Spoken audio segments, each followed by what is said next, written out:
আসসালামু আলাইকুম এভরিওয়ান, সবাই কেমন আছেন? আশা করতেছি ভালো আছেন।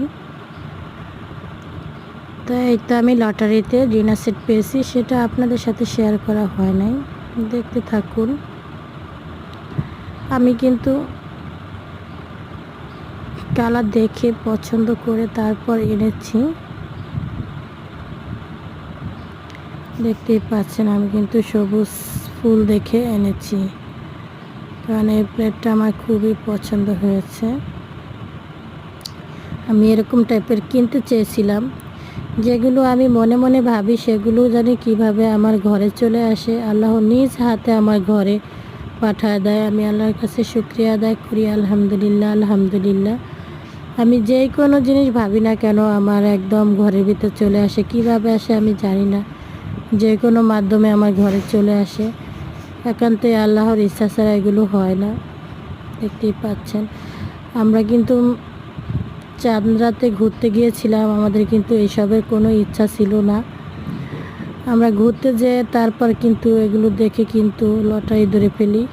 লটারির মাধ্যমে কিন্তু অনেক কিছু পেয়েছি, আস্তে আস্তে তোমাদের সাথে শেয়ার করব। তো দেখতে পাচ্ছ খুবই একটা পছন্দের জিনিস আমার।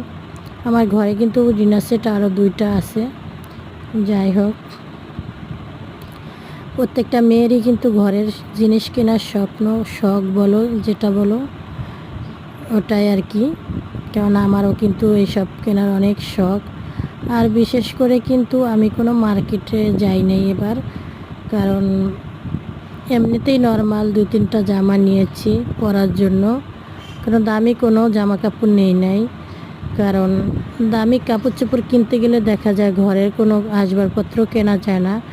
কারণ দামি জামা কিনলে একদিন কিনে ফেলে রাখি, তার থেকে আমার মনে হয় ঘরে একটা ভালো জিনিস কিনলে সারা জীবনের জন্য হয়ে যাবে। দেখতেই পাচ্ছ তো কে কে আছো আমার মতন ঈদের মার্কেট না করে এ ধরনের কেনাকাটা করো ঘরের জন্য। আমার তো খুবই পছন্দ এইসব জিনিস। তোমাদের কেমন লাগতেছে অবশ্যই জানাবা। আর এগুলো কিন্তু তোমার ভাইয়া জানে না, কেউ জানে না। এগুলো কিন্তু আমি নেওয়ার পরে তারপর কিন্তু এখন আস্তে আস্তে সবাইকে জানাবো। আমার কিন্তু খুব পছন্দ হয়েছে, তোমাদের কেমন লাগছে জানাবা। তোমাদের সবার দাওয়াত রইল, চলে আসবা। আমার কিন্তু গিফট পেতে অনেক ভালো লাগে, সেটা কম দামি হোক আর বেশি দামি হোক। আলহামদুলিল্লাহ, আমি খুশি মনে নিয়ে নেই যে যা দেয়। তো তোমরা সবাই ভালো থাকবে। আল্লাহ হাফেজ।